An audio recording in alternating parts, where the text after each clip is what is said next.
الحمد لله الذي أمرنا بالاتحاد والاتصال بحبل الله المتين. أشهد أن لا إله إلا الله وحده لا شريك له، وأشهد أن سيدنا ونبينا محمدا عبده ورسوله لا نبي بعده. اللهم فصل وسلم على سيدنا ونبينا ومولانا محمد وعلى آله وصحبه أجمعين. أما بعد، فيا أيها الناس اتقوا الله حق تقاته ولا تموتن إلا وأنتم مسلمون. فقد قال الله تعالى في القرآن الكريم: أعوذ بالله من الشيطان الرجيم، واتقوا فتنة لا تصيبن الذين ظلموا منكم خاصة واعلموا أن الله شديد العذاب. وقال أيضا: والعصر إن الإنسان لفي خسر إلا الذين آمنوا وعملوا الصالحات وتواصوا بالحق وتواصوا بالصبر. صدق الله العظيم وصدق رسوله الحبيب الكريم ونحن على ذلك من الشاهدين الشاكرين. الحمد لله رب العالمين. Ma'asyiral muslimin jamaah Jum'ah rahimakumullah. Pertama-tama marilah kita sama-sama mengucapkan puji syukur kehadirat Allah yang mana dengan nikmat-nikmatnya yang telah diberikan kepada kita sekalian, baik nikmat sehat walafiat, nikmat sehat jasmani rohani, di samping nikmat iman dan Islam, sehingga pada siang hari ini kita sama-sama bisa berkumpul di rumah Allah dalam rangka melaksanakan perintahnya, yaitu salat Jumat secara berjamaah.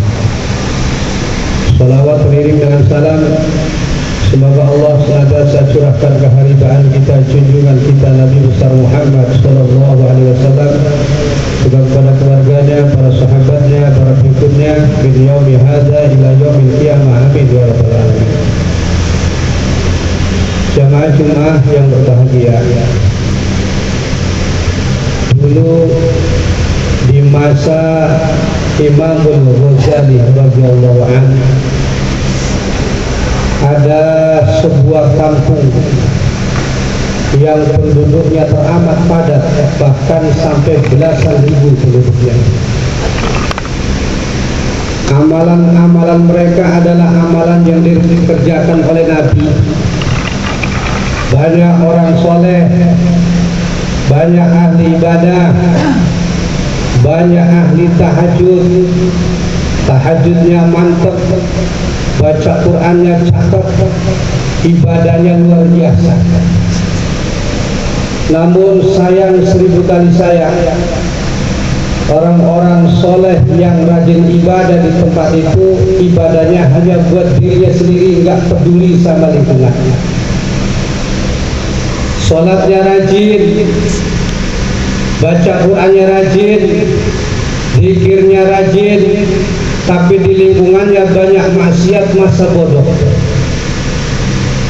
Tahajudnya setiap malam, khusyuk ibadahnya, tapi di lingkungannya banyak orang mabok-mabokan, banyak perzinahan di mana-mana di sekitar wilayah kampung tersebut, masa bodoh yang alimnya.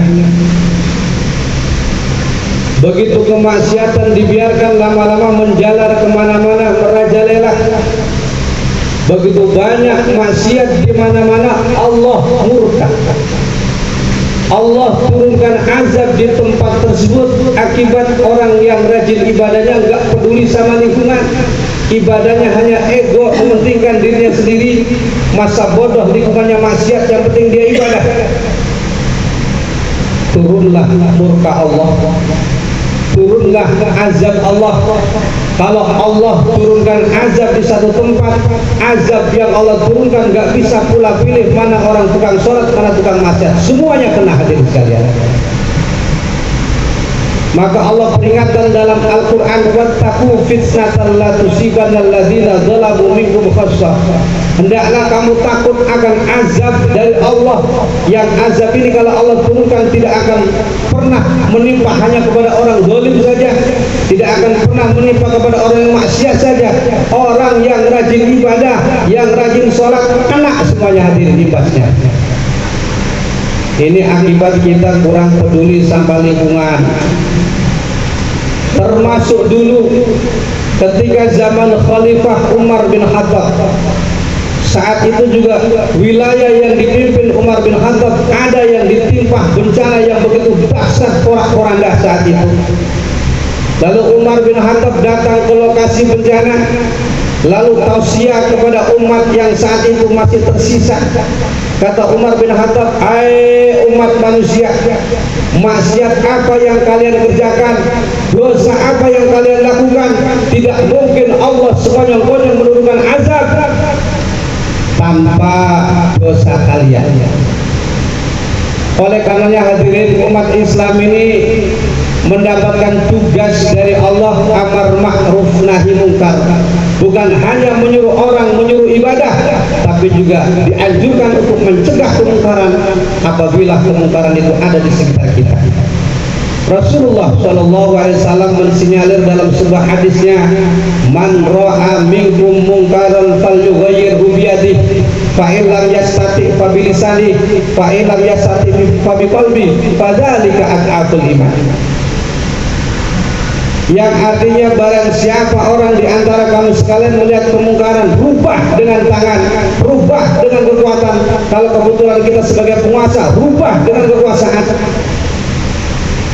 Orang lagi kuasa itu sebetulnya gampang merubah kemaksiatan. Dia punya amanat, tinggal tertibkan, selesai.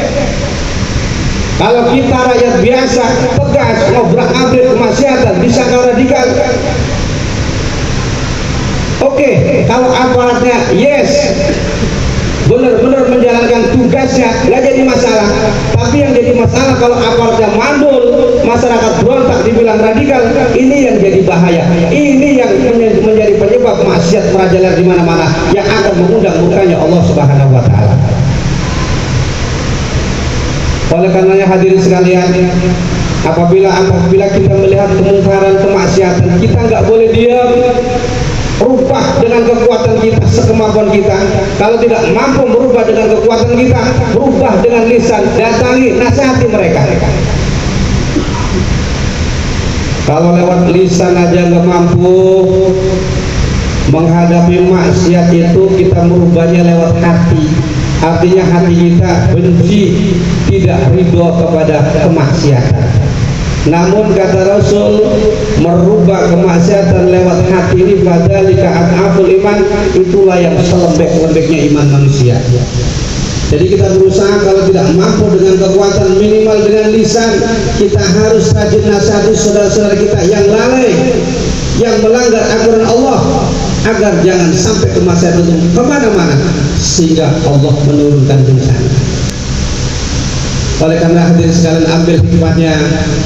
Kejadian yang menimpa saudara-saudara kita beberapa hari yang di Cianjur, mungkin di sana ada tempat maksiat, tapi umat Islam yang rajin ibadahnya masa bodoh, bisa terjadi seperti itu. Maka kejadian yang terjadi di Cianjur jangan sampai terjadi di Tangerang. Kita sebagai umat Islam yang beriman dan bertakwa kepada Allah harus peduli kepada lingkungan, bersihkan lingkungan kita dari kemaksiatan. Insya Allah itu akan menolak datangnya murkanya Allah Subhanahu wa taala. Kita doakan mudah-mudahan saudara-saudara kita yang meninggal dunia, yang kena bencana gempa di Cianjur, diampuni segala dosa dan kesalahannya. Juga keluarga yang ditinggalkan, kita doakan mudah-mudahan diberikan ketabahan, kesabaran oleh Allah Subhanahu wa taala. Barakallahu li wa lakum fil Qur'anil azim wa nafa'ani wa iyyakum bil ayati wa dzikril hakim wa taqabbala minni wa minkum tilawatahu innahu was-sami'ul 'alim wastaghfiruhu innahu wal ghafurur rahim.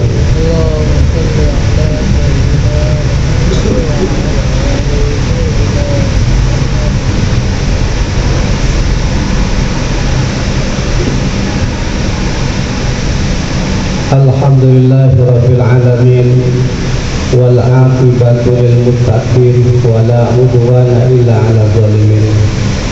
أشهد أن لا إله إلا الله وحده لا شريك له وأشهد أن سيدنا ونبينا محمدا عبده ورسوله لا نبي بعده صلى الله على سيدنا محمد وعلى آله وصحبه وسلم تسليما كثيرا أما بعد فيا أيها الناس عليكم بالتقوى الله في السر والعلان فإنها ترضي الملك الخلاق اللهم آمين يا رب العالمين اللهم اغفر للمؤمنين والمؤمنات والمسلمين والمسلمات الأحياء منهم والأموات إنك سميع قريب مجيب الدعوات وقاضي الحاجات اللهم أرنا الحق حقا وارزقنا اتباعه وأرنا الباطل باطلا وارزقنا اجتنابه ربنا هب لنا من أزواجنا وذرياتنا قرة أعين واجعل المتقين إماما ربنا تقبل منا إنك أنت السميع العليم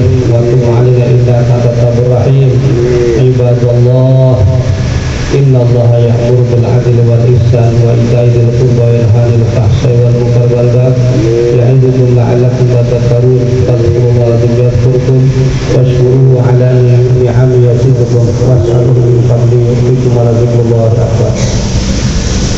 الله أكبر الله أكبر أشهد أن لا إله إلا الله أشهد أن محمدا رسول الله حي على الصلاة حي على الفلاح قد